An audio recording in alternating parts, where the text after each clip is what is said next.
Hi friends, 1893 సంవత్సరం జర్మనీలోని ఓ 12 ఏళ్ల బాలుడు తన తల్లిదండ్రులను కోల్పోయాడు. వాళ్ళు వదిలిన కొంత డబ్బు అతనికి వారసత్వంగా లభించింది. కానీ అది కూడా అతను ప్రయాణం చేస్తూ ఉండగా దొంగతనానికి గురైంది. అన్నీ కోల్పోయినా అతని కలలు మాత్రం చావలేదు. అతని జీవితానికి ప్రేరణగా నిలిచిన ఒకే ఒక్క విషయం వాచ్లపై అతనికి ఉన్న అపారమైన అభిరుచి. ఈ అభిరుచే అతన్ని ప్రపంచంలోనే గొప్ప వాచ్ కంపెనీ స్థాపించడానికి ప్రేరేపించింది. తల్లిదండ్రుల మరణంతో హన్స్ విల్స్డార్ఫ్ అనే జర్మనీ బాలుడు అనాథయ్యాడు. భవిష్యత్తు అతనికి చీకటిగానే కనిపించింది. అతని బంధువులు తన తల్లిదండ్రుల వ్యాపారాన్ని అమ్మి అతన్ని ఓ బోర్డింగ్ స్కూల్కి పంపించారు. అక్కడ అతను స్విట్జర్లాండ్కి చెందిన ఓ బాలుడితో స్నేహం చేశాడు. ఆ స్నేహం స్విట్జర్లాండ్ వాచ్ల నైపుణ్యం గురించి అతనికి విపరీతమైన జ్ఞానాన్ని అందించింది.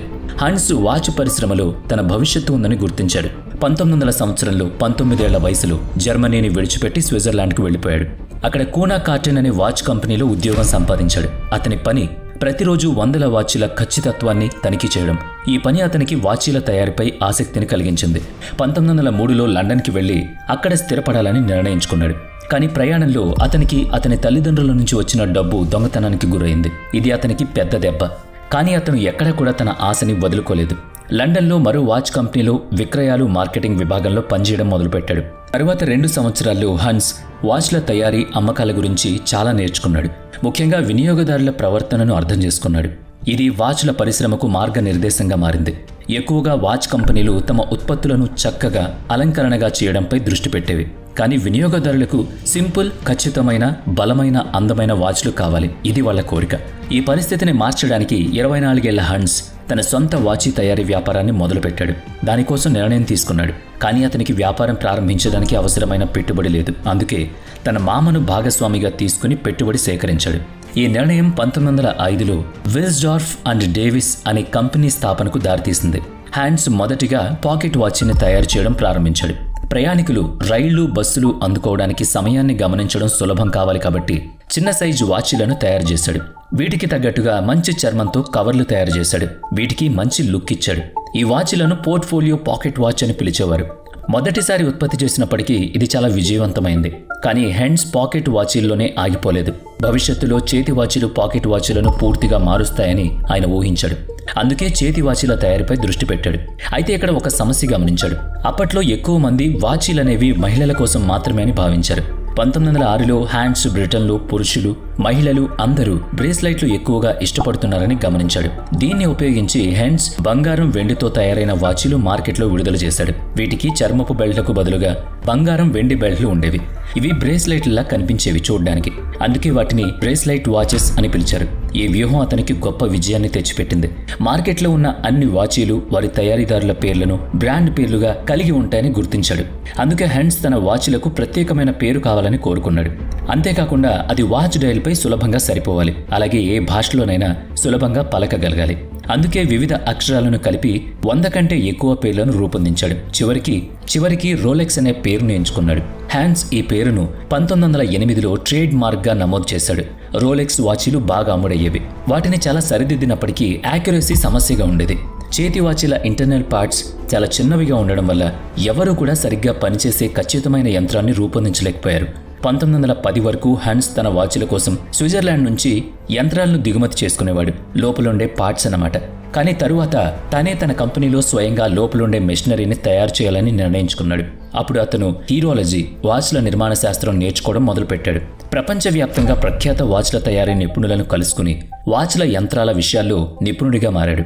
తర్వాత అతను తన మొదటి wrist watch machine 15 line calibre 200ని తయారు చేశాడు. దీన్ని స్విట్జర్లాండ్ అధికారిక క్రోనోమీటర్ టెస్టింగ్ ఇన్స్టిట్యూట్కు సర్టిఫికేట్ కోసం పంపించాడు. ఆ సంస్థ ఆ యంత్రంపై కఠిన పరీక్షలు నిర్వహించింది. ఆ తర్వాత అది ప్రపంచంలోనే మొదటి రిస్ట్ వాచ్ మెషిన్గా మారింది. హ్యాన్స్ ప్రపంచంలోనే మొదటి క్రోనోమీటర్ సర్టిఫికేట్ పొందిన వాచ్ల తయారీని కలిగి ఉన్నాడు.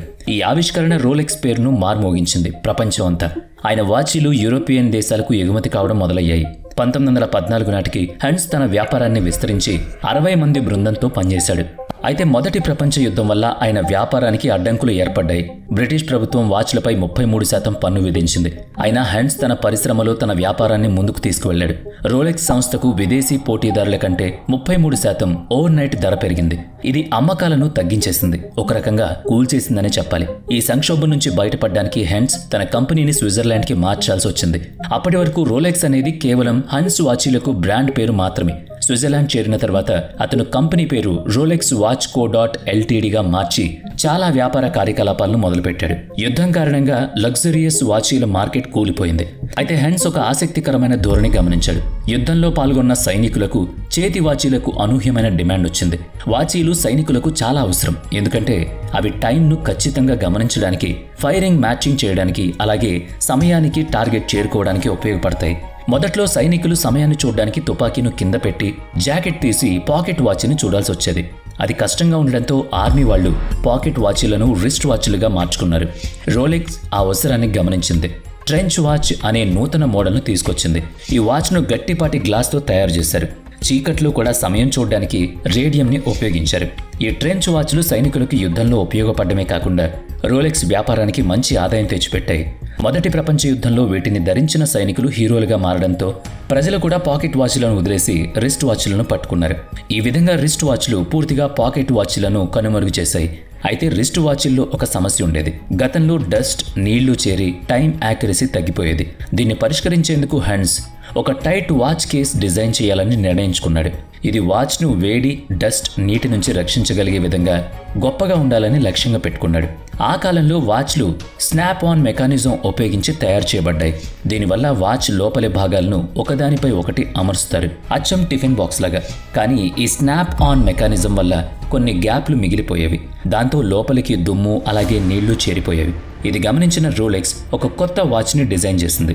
ఇది ప్రపంచంలోనే మొదటి స్క్రూ ఆన్ మెకానిజం. ఈ డిజైన్ వాచ్ భాగాలను గట్టిగా అమర్చేలా చేసి గ్యాప్లను తగ్గించేందుకు రబ్బర్ రింగ్స్ను ఉపయోగించింది. దీంతో వాచ్ భాగాలు మరింత గట్టిగా, భద్రంగా నిగనిగలాడుతూ పనిచేయడం మొదలుపెట్టాయి. రోలెక్స్ ఓయస్టర్ అనే వాచ్ని 1926లో ప్రారంభించింది. ఈ వాచ్ విప్లవాత్మకమైనదిగా ప్రసిద్ధి పొందింది. ఎందుకంటే ఇది ఒక సబ్మెరైన్ హ్యాచ్ని నిటారుగా ముద్రించబడింది. ఒక ఆస్టర్ లాగా ఈ వాచ్ నీటిలో పొడవుగా ఉండగలదు. ఏ లోపం లేకుండా దీనిలో టైం అచ్చంగా ప్రపంచంలో ప్రతి దానికి మ్యాచ్ చేయబడుతుంది. ఇది విప్లవాత్మకమైన వాచీగా మాత్రమే కాకుండా మార్కెటింగ్ కోసం కూడా విప్లవాత్మకంగా ఉండాలి. అందులో భాగంగా హన్స్ మెర్సిడెస్ గ్లిజర్ అనే స్విమ్మర్ గురించి తెలుసుకున్నాడు. ఆమె ఇంగ్లాండ్ ఛానల్ను దాటిన మొట్టమొదటి మహిళగా పేరు పొందారు. అయితే చాలామంది ఆమెను నమ్మలేదు. దీంతో తన ప్రతిష్టను నిలబెట్టుకునేందుకు ఆమె మళ్లీ ఆ ఇంగ్లీష్ ఛానల్ను స్విమ్ చేసుకుంటూ దాటాలని, అది కూడా మీడియా ముందు ప్రదర్శించాలని నిర్ణయించుకున్నారు. అప్పుడే హన్స్ ఆమెను కలిసి రోలెక్స్ యొక్క మొదటి బ్రాండ్ అంబాసిడర్గా ఆహ్వానించారు. వాచి నీటిలో ఎంత బలంగా పనిచేస్తుందో నిరూపించడానికి ఇది గొప్ప ప్రమోషన్గా నిలిచింది. రోలెక్స్ కంపెనీ మొదటి brand ambassador Mercedes Gleitze Rolex Oyster watch waterproof అని నిరూపించడానికి ఈతకు వెళ్లారు. ఆమె వాచ్ను మెడలో గొలుసుగా వేసుకుని ఇంగ్లీష్ ఛానల్లో ఈత కొట్టారు. 10 గంటల పాటు ఈత కొట్టి 80% దూరం వెళ్లారు. కానీ చివరికి అలసిపోయి వెనక్కి వచ్చేశారు. తన ప్రయాణం విజయవంతం కాకపోయినా వాచ్ నీటిలో పూర్తిగా పనిచేసింది. దీంతో రోలెక్స్ ఓయస్టర్ వాచ్ ప్రపంచపు తొలి వాటర్ ప్రూఫ్ వాచ్గా అవతరించిందనమాట. ఆ సమయంలోనే రోలెక్స్ వ్యాపార ప్రకటనల్లో మెర్సిడెస్ను వాచ్తో చూపించారు. రోలెక్స్ వాచ్లను ప్రతి 2 రోజులకు ఒకసారి వాచ్ క్రౌన్ను తిప్పి మళ్లీ ఛార్జ్ చేయాల్సి వచ్చేది. అయితే రోలెక్స్ ఓయస్టర్ వాచ్లో క్రౌన్ తిప్పిన తరువాత సరిగ్గా మూసివేయకపోతే నీరు లోపలికి పోయి వాచ్ పాడే అవకాశం ఉండేది. దీన్ని దృష్టిలో ఉంచుకుని హెన్స్ వాచ్ను స్వయంగా పనిచేసే విధంగా తయారు చేయాలని లక్ష్యంగా పెట్టుకున్నాడు. ఈ సమస్యను పరిష్కరించేందుకు హెన్స్ ఏళ్ల తరబడి కృషి కూడా చేశారు. ఈ విధంగా వాచ్ ధరించడం ద్వారా చివరికి ఆయన పర్పెట్యువల్ రోటర్ అనే కొత్త ఆవిష్కరణ చేశారు. ఇది ఒక అర్ధచంద్రాకారమైన రోటర్. ఇది వాచ్ లోపల 360 డిగ్రీలు తిరగగలిగేది. ఈ రోటర్ మల్టిపుల్ గేర్ల ద్వారా మెయిన్ స్ప్రింగ్కి కలిపి ఉండేది. వాచ్ ధరించినప్పుడు చేతి కదలికలతో రోటర్ తిరగబడుతుండేది. రోటర్ నుంచి గేర్ను ఉత్పత్తి చేసే శక్తిని మెయిన్ స్ప్రింగ్కి చేరవేసి ఛార్జ్ చేసేది. ఈ విధంగా వాచ్ ధరించడం ద్వారా దాన్ని ఛార్జ్ చేయడం సాధ్యమైంది. ఈ సాంకేతికత వల్ల వాచ్ నిరంతరం పనిచేసేలా రూపొందించబడింది. దీన్ని రోలెక్స్ ఓయస్టర్ పెర్పెట్యువల్ అని పిలిచేవారు. గతంలో చాలా మంది ఆటోమేటిక్ వాచ్లను తయారు చేయడానికి ప్రయత్నించారు. కానీ ఈ సాంకేతికతను విజయవంతంగా అమలు చేసిన మొదటి కంపెనీ రోలెక్స్. 1945లో ఈ రోలెక్స్ తమ 40వ వార్షికోత్సవాన్ని జరుపుకుంది. ఈ ప్రత్యేక సందర్భంలో రోలెక్స్ డెజర్ట్ పేరుతో కొత్త వాచ్ను ప్రారంభించింది. ఇది ప్రపంచంలోనే మొదటి ఆటోమేటిక్ వాచ్. ఇది తేదీని కూడా చూపిస్తుంది. అయితే ఒక సమస్య ఎదురైంది. కొందరు తేదీ చూపించే స్క్రీన్ చిన్నగా ఉందని ఫిర్యాదు చేశారు. హన్స్ ఈ సమస్యను పరిష్కరించేందుకు కొత్త ఆలోచన మొదలుపెట్టాడు. ఒక రోజు అనుకోకుండా నీటి చుక్క అతని వాచ్పై పడింది. ఇది తేదీని పెద్దగా చూపించింది. దీని స్ఫూర్తితో అతను డేట్జెస్ వాచ్లకు 2.5 రెట్లు పెరిగే మ్యాగ్నిఫైయింగ్ గ్లాస్ను జోడించాడు.